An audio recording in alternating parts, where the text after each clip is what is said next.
Yeah, what I'm going to do is end the lathe video here because there's been parts of the video on my camera since about the beginning of the year. There still is a little bit more tooling I want to buy for it, and I want to make one of those pieces that go back here that holds the piece if you put something real long and that's not very big in diameter in there that keeps it from flopping around. I'll probably do an update video when I get around to doing that. And there's going to be some other tool related stuff in this video. Yeah, I just got a few more things. Another one of these extended tip live centers, and this is just an inexpensive one from Shars. And I also got one of these type of belts to use as an extra belt in case something happens. This is just the kind the pin goes through it, and this would just be used temporary. And I didn't want to buy the kind that glues together for that because by the time I actually need it, the glue would probably be bad. And this here's where it came from. And I got a few more coveralls. And for the Swag Off-Road tube roller, I put springs on here. I noticed on their website, the ones they're selling now have 2 springs on it, and they had them both on one side. I decided to put them one on each side. I think that would be better. And how I did that is I took this all apart, and I drilled into this piece with a 5/16 drill bit part of the way, and then I took a grade 8 5/16 bolt, and I took a 1/4 inch washer and drilled it out to 5/16 and put it on there, and then welded it to the head. And I TIG welded the bolt in there. And the reason I didn't use a 5/16 washer is it was too big, and that washer keeps the spring so that it can't slip off. And these springs came from Lowe's. They're some pretty heavy duty springs that took quite a bit to keep. This is pretty heavy. Yeah, so this makes it much easier to put pieces of metal in here with springs on it to keep that piece always up. Yeah, I also just got this on the internet for the lathe. It's a tailstock tap and die holder. They also make one that you can buy that uses bigger dies, but most of the stuff you're going to thread on a lathe will be real small because you'd use a regular cutter to do anything bigger. And I don't know if you can see that. This is who it comes from, and you can buy these. And he sells them with different Morris taper. This is a Morris taper 3, but he sells different sizes, and it comes with all these. Yeah, I just got these round dies off of eBay to use in that tailstock die holder because I didn't have any round dies before. I have a few other sizes coming.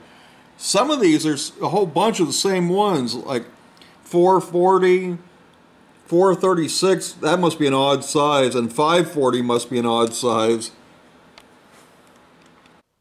Yeah, I just got 3 more of the dies for that tailstock holder.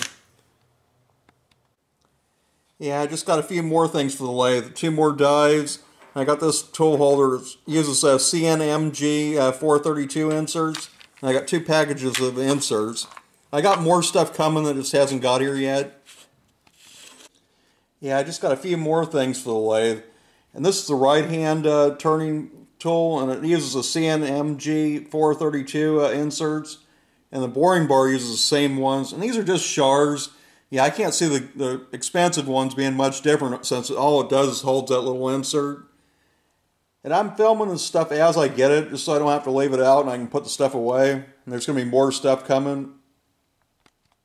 Yeah, I just got a few more things off of eBay. Here's the last 3 of these dies that I'm going to buy. I also got the Starrett 260 Groove micrometer. Yeah, these always seem to go for quite a bit on eBay. I finally got one. Yeah, I just got a parting blade for the lathe. I also got another one of these coming. I think I'm going to order some of the kind that have a little insert in them. And for the BXA, I wanted to use blades that are 11/16, and then they're 3/16 wide. Yeah, I just got this. What this is an Aloris BXA 1S. And this has a 3/4 inch slot here. The normal BXA 1 has a 5/8 slot. But most of those carbide tool holders are 3/4 inch or bigger, and that's why you see a lot of videos on where people are milling them down to make them fit. But But if you buy one of these oversized ones, you can do that without doing that. Now, I think Dorian makes one that has a 1-inch slot. And these do cost $87 a piece. I think for the rest of them, I'm just going to go with Shar's and Phase 2 tool holders. They're only about $20 a piece, because I need about 6 or 7 more of them. Yeah, I got a problem with the lathe where it chatters a lot. And I think what the problem is, I didn't adjust the spindle bearings right. When I originally looked in the book, I thought it said 1 to 7 thousandths clearance. But I didn't realize there's another 0 in there. And that means it's 7/10 of a thousandth to 1/1000th of an inch. That should be the problem. Especially when I'm running a parting tool. Even with just that much stick out, it chatters. And what I read online, it says to put more pressure on it if that happens, and it chatters even worse. Even when I'm cutting something off right at the chuck. And I think I have this at about 3/1000ths of an inch. And what you do is you put a bar in here that's about 2 feet long and pull up with about 75 pounds of force with a dial indicator on there. I'll get you on the tripod and you can see that.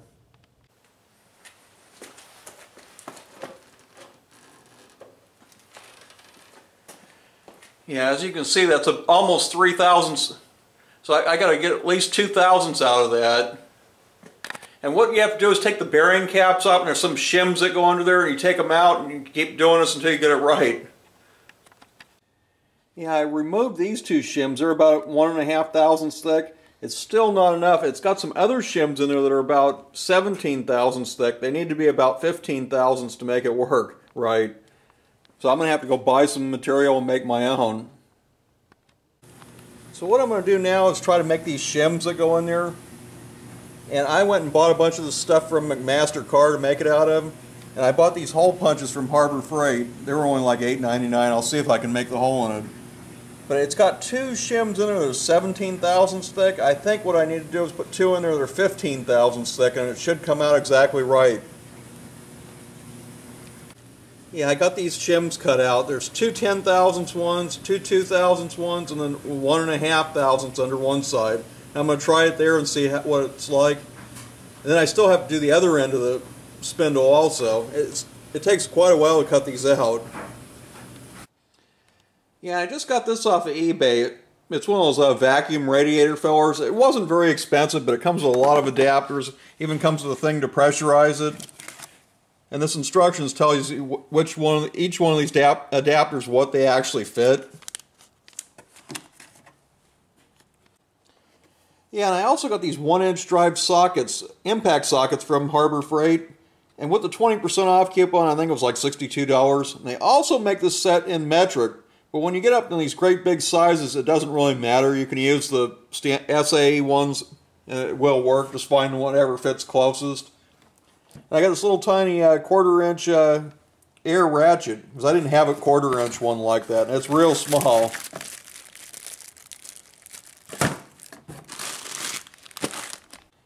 Yeah, and I also got this. What this is an injector tester. What you do is you turn it on, the key on, and you hook a fuel pressure gauge up to it. Then you hook this up to the actual injectors, and it cycles it for a certain amount of seconds. Then you see how much the pressure's dropped, and you did on each one of them and compare them. And I think the Mechanic OC made a video about that. Yeah, and this I just got off of Amazon. And what it does is puts these threaded inserts in thin metal, and there's all different sizes. And I also got this gasket scraper. It's got a carbide deal on the end, so it's not supposed to actually go bad. Yeah, and these 1-inch drive Harbor Freight sockets, they go from 1 inch up to 2 inch. And also, this one actually takes those, for big trucks, the studs out for the rear wheels. And most of the big trucks are going to either be 1.5 inch or 41 millimeter, which 41 millimeter is about the same size as 1 5/8 inch. Yeah, I just got a few more tools. And what this is supposed to do is take those rubber exhaust hangers off, the kind where it goes like over a shaft and the things that are bigger on the end and they're hard to get off.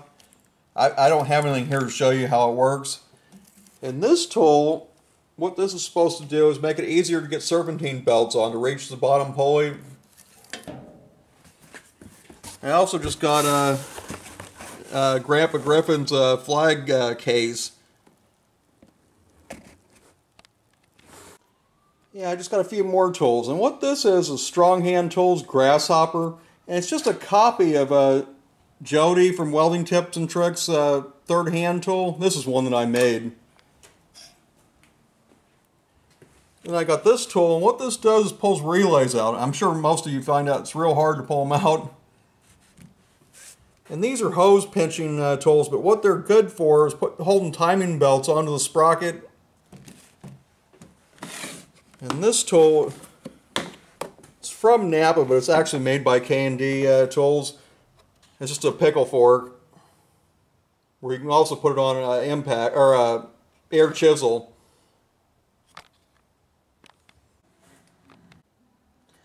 Yeah, I just got a few more tools.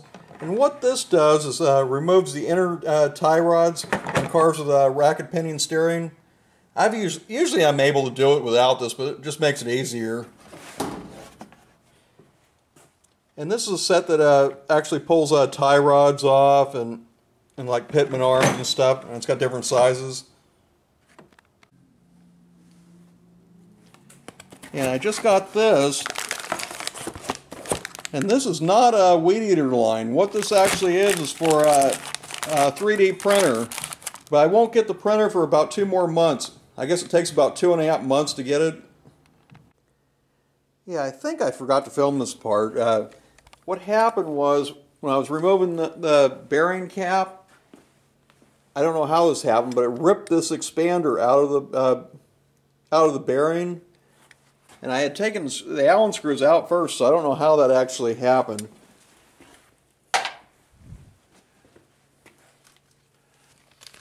So I was able to buy just the expander from Grizzly, but they don't make the actual bearing anymore. So I thought I was screwed on this, but then eventually I ended up buying NOS bearings, which I forgot to film me putting those on there, on eBay. And it came complete with everything, so I don't even need that expander that I ended up buying. Yeah, it also comes with shims, and it comes with these pieces. I don't remember what those are called. And it came with instructions on how to put this together. So now I'm going to start putting that in there and get the clearance right. Yeah, and this expander for the main bearing near the chuck side from Grizzly with shipping charge, it was $98. And those 2 NOS bearings on eBay, I ended up paying $275 for both of them. Yeah, so now what I'm going to do is put the spindle back in the lathe. And I think the first thing I'm going to do, I think I'm going to put these original South Bend felt pieces in there with the spindle. I might as well since I have them. Okay, so the 2 thick shims that are on both sides of here, they're 15 thousandths thick, and this one's 2 thousandths, and this was what was in it when I got it. And I think it needs another 2 thousandths one on this side. Because in those bearings, that's what it came with, is 2 15 thousandths ones and 2 thousandths ones. So I think when that was new, it had them in there, and then as it wore, somebody took one of them out. So I'll just have to make one for each side, and I think that'll work. Yeah, and with only the 2 thick shims in there, look at where we're at, 7/10 of a thousandth. That's the tightest part way it's supposed to be, 7/10 of a thousandth to 1/1000th of an inch. So that's absolutely perfect. But now we still also have to do the other end. Yeah, so I had the bearing closest to the chuck adjusted a little bit too tight. I guess when I had the dial indicator on it, I had it out on this edge, and it's supposed to be closest to the bearing. So I had to put a 1.5 thousandths shim under one side, and now it's perfect. It's got about 7.5 of a 1/1000th of an inch clearance. So now this other side I'm going to have to work on a little bit. It's still got a little bit too much clearance on it. Yeah, I guess you'd say that 7.5 of a thousandth of an inch. And the maximum clearance is 1/1000th of an inch on this. Yeah, I just got this at Lowe's, and what this is a soldering iron that runs on butane, and just uses that right there. You know, I think I got some problem with this 3-jaw chuck. When I stick something in here, you see the finish that comes out? It's really bad. It just, and then if I take the collet chuck and I stuck this bolt in here, the finish is absolutely perfect. So I'm going to try a different chuck on there, and then maybe I'll stick something in here with a dial indicator on and see something's wrong with that chuck.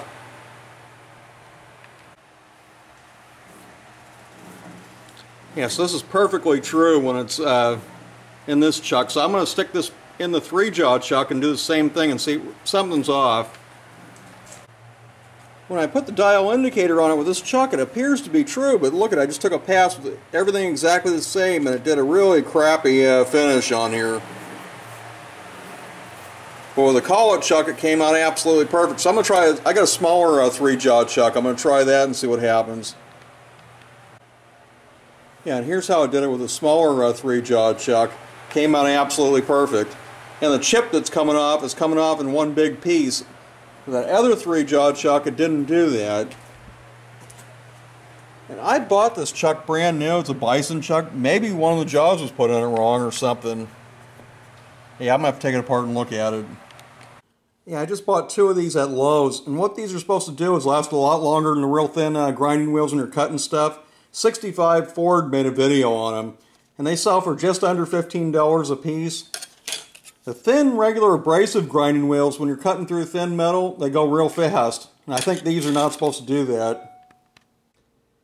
Yeah, I just got this from All Industrial Tool Supply.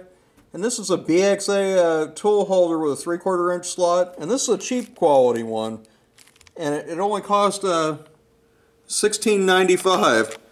If you buy the one from Aloris, it's like $87. And this seems to go on here, and it seems like it's machined good. So I'm going to buy a whole bunch more of these. I think I need to buy 7 or 8 more. I think 6 or 7 more of them. And if I bought the ones at $87 a piece, it'd come to a lot of money for the head. Yeah, I just got a couple more things. And this is just a Shars one, but it takes the DNMG 432 inserts. It seems like they're always out of the left-hand ones. This is the right-hand one, and I got some of the inserts.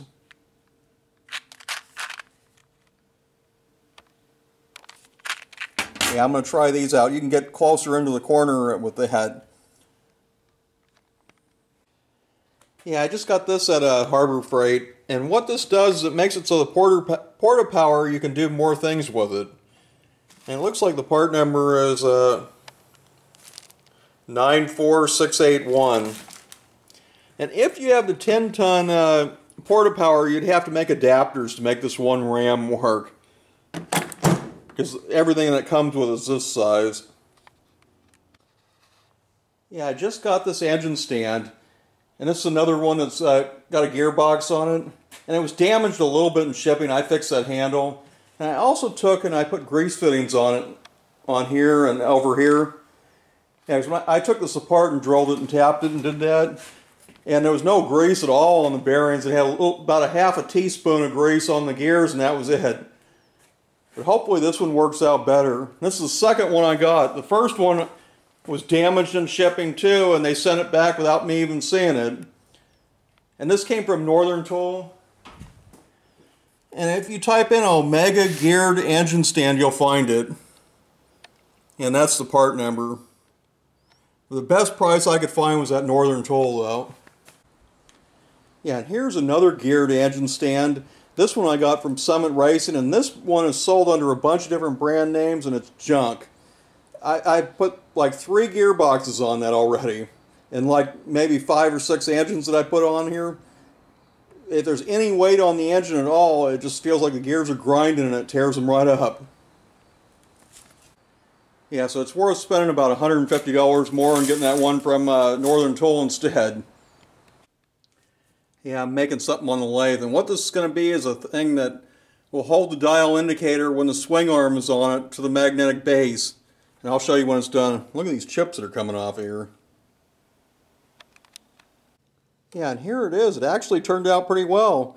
Now I need to tap threads on this smaller end, and I'm just going to use the tap chuck thing that goes in the tailstock to do that, because it's only 1/4 this is going to be done to. Yeah, once I got this turned down close to what I wanted it, I used the collet chuck because it was easier to make it do everything right with that than trying to use a great big chuck on there. Yeah, I got the threads on there, and how I did this is I put it in back gear, had it in the slowest speed, and got this on almost all the way, and then I stopped and did it by hand. Then I took the die out and flipped it over and went the rest of the way by hand so I could get it all the way up against here. Yeah, so this actually turned out real well. Now I just need to make the nut that goes on here. Yeah, I just got this, and what this is for is flushing heater cores out. You put the heater hose on here and then you can spray it with water. It's a Lyle, and here's the part number. And it sells for like $20-something. So what I'm going to do now is remake the nut for this. I ended up breaking a tap off in it. The tap was dull and it just needed to go a little bit farther and it would not go. So I bought a couple more taps.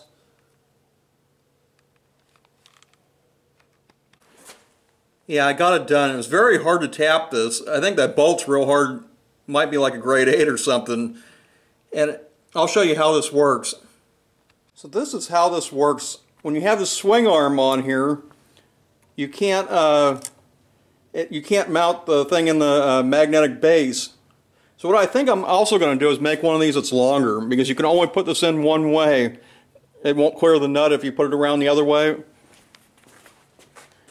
And this is actually not my idea. I saw pictures online how to do this.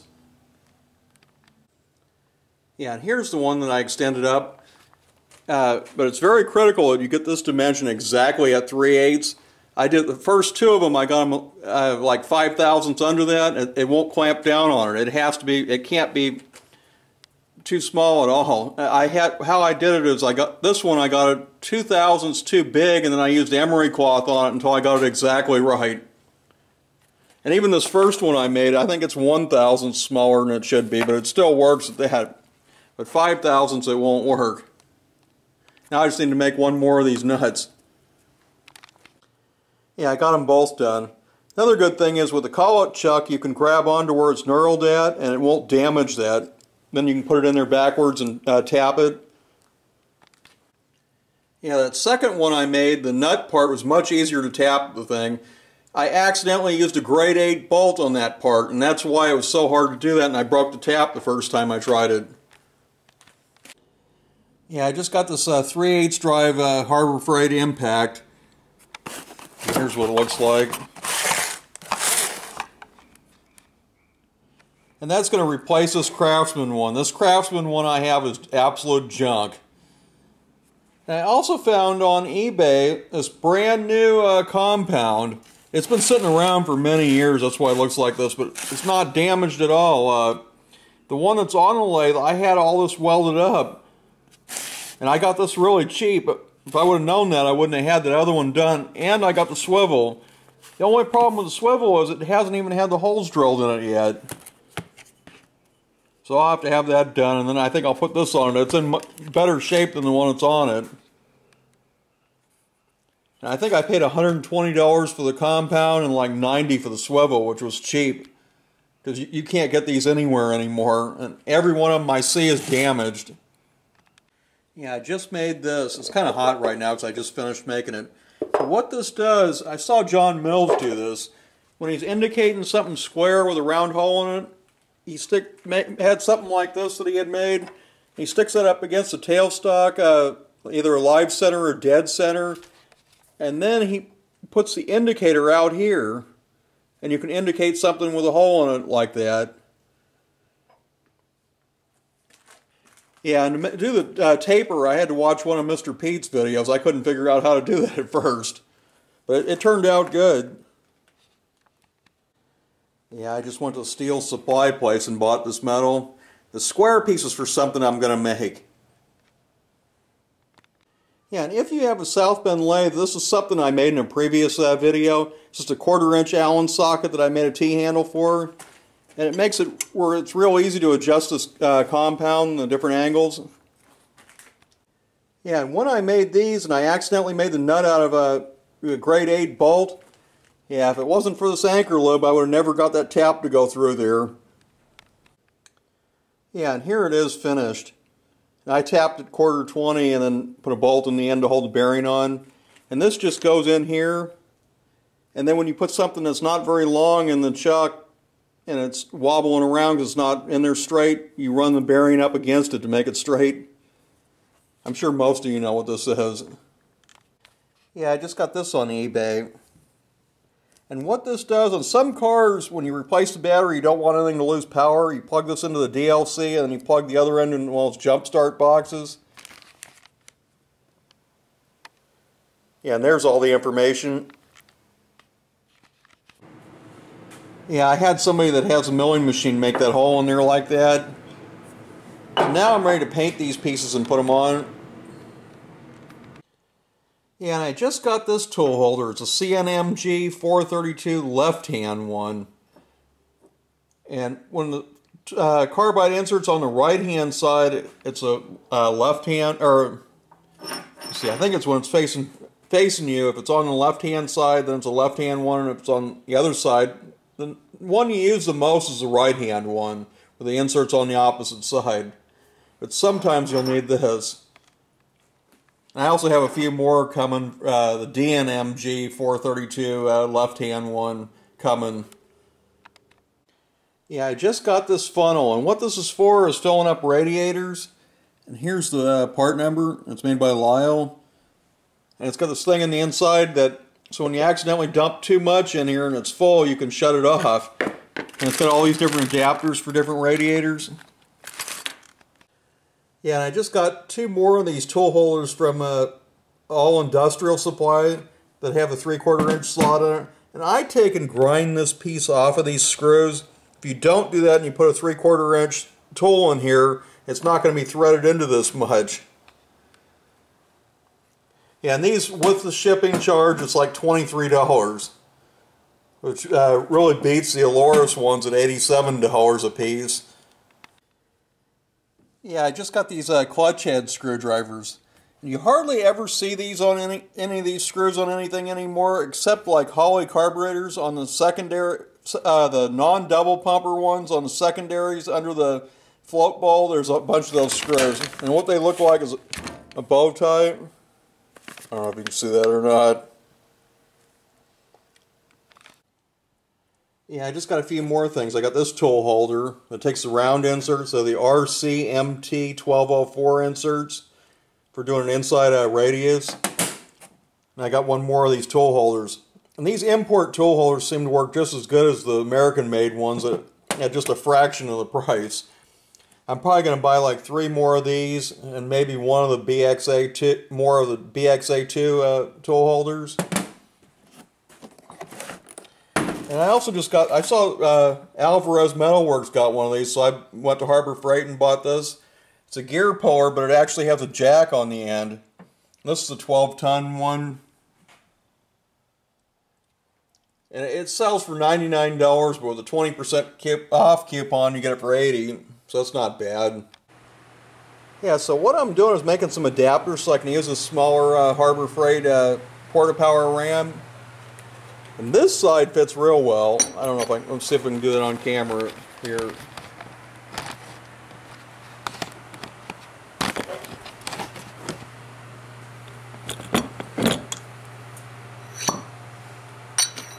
Yeah, it fits real good here.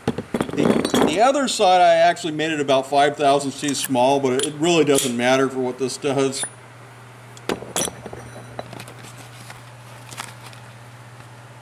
Yeah, so I got both of the adapters done. I don't have a small boring bar yet, so I had to drill it out and then use reamers to get the inside diameter right. But it fits on here. Yeah, then you can put all these pieces together.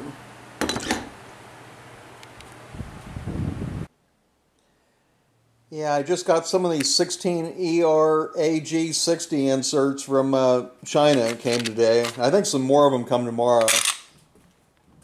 I also went to Harbor Freight and bought... Yeah, I just got some more of these 16ER AG60 inserts from China. And I also had stickers made, which I just got. If anybody wants one, email me at 70chevelle@sbcglobal.net and put in the title stickers and your address and I'll send it to you. Yeah, I forgot to mention with these stickers, I'll send them anywhere in the world as long as I'm able to write the address. It's in the English alphabet. Yeah, I just got 3 more of these tool holders. This will be for that knurling tool. There's a tool, thing with a bearing that I made, and oh, and the thing that holds a dial indicator when you're using a 4-jaw chuck. Yeah, and these seem to be alright. Yeah, if I had bought all these in Aloris, it would have cost a fortune. Yeah, I just got these reamers on eBay.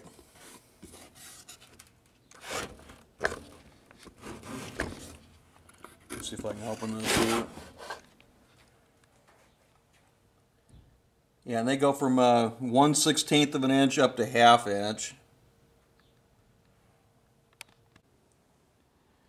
Yeah, I just got these pins, and these are supposed to be good for writing on metal that's greasy and dirty and rusted. And here's the part number. Yeah, and they were less than 10 bucks a piece. Yeah, I just got one of these harmonic balancer pullers. And it says it fits GM, Chrysler, Mitsubishi, but it also fits the Fords, like in the Ford Flex with and the Explorer with a 3.5, 3.5 liter and 3.7 liter engines. And how I've always done it before, I just use a regular puller and take 2 of the jaws off, put them in the harmonic balancer, then put it back on the puller, but it was a hassle doing that, so I ended up buying one of these. Yeah, I just got this tool, and what this does is holds the cam pulley on timing belt cars so you can loosen the nut up. Yeah, I just got this for testing antifreeze. And I also bought these. Those guys up north did a video on them. And what this does is it holds the brake caliper and you hook it on the spring to hang it there when you're working on the car. And these were real cheap to buy them on eBay. Yeah, I just got these Fireball Tools squares. And these are the cast iron version. He makes a whole bunch of different ones. Yeah, they're not cheap, but they are quality made. And Jason from Fireball Tool was at the Bar Z Summer Bash, and he was offering free shipping, and that's when I bought them from him.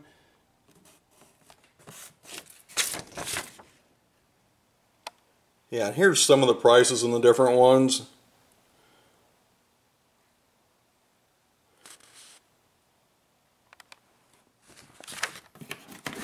And he also has a YouTube channel, if you look up Fireball Tool, where he does different welding and fabrication, and it's done absolutely perfect. Yeah, and here's the big cast iron one.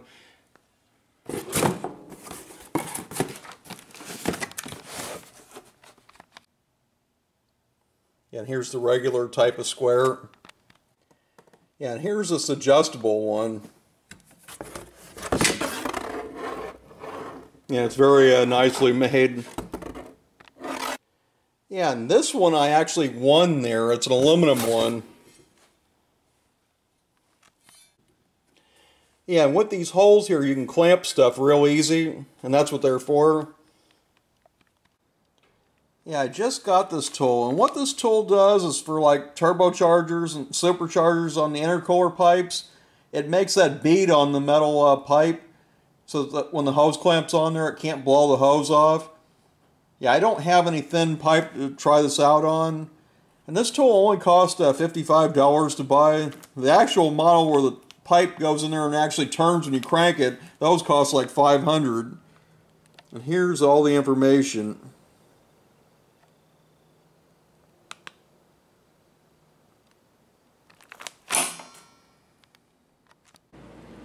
Yeah, I just had a 25% off coupon for Harbor Freight, so I bought this Pneumatic Rivet Gun.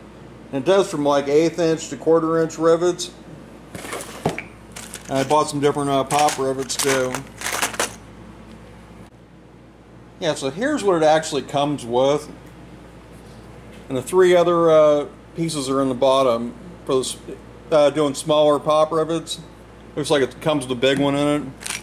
And it also seems to come with more jaws that go in there, I guess, if they wear out. And this, with the 25% off, I paid $56 for it.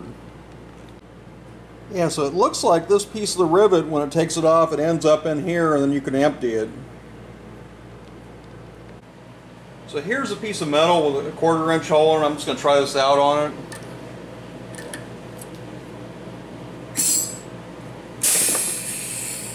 It didn't work. Oh, there it goes.